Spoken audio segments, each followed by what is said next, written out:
तेलंगाना में ज़बरदस्त बारिश का सिलसिला जारी। कड़ियम प्रोजेक्ट लबरेज 3 दरवाजे खोल दिए गए। रियासत भर में बारिश का सिलसिला जारी है। इसी दौरान ज़िले निर्मल के कड़म प्रोजेक्ट में बारिश के पानी के बहाव का सिलसिला देखा जा रहा है। बालाई इलाकों में हो रही बारिश की वजह से ज़ख़ीरे आब की सतह मुकम्मल हो गई। 700 फीट पानी की सतह पहुंच गई है। इस वक्त बालाई इलाकों से 13,220 क्यूजिक्स पानी प्रोजेक्ट में दाखिल हो रहा है, जिसकी वजह से प्रोजेक्ट की सतह आब 696 फीट तक पहुंच गई है।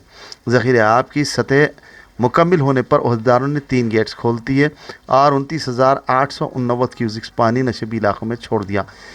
प्रोजेक्ट के जुमला 18 दरवाजे हैं। वाज़ेह रहे कि गुज़िश्ता माह हुई ज़बरदस्त बारिश के दौरान कड़म प्रोजेक्ट की सतह आब मुकम्मल हो गई थी। ताज़ा तौर पर एक बार फिर सतह आब मुकम्मल होने की वजह से 3 दरवाजे खोलते हुए ज़ायद पानी को छोड़ा जा रहा है।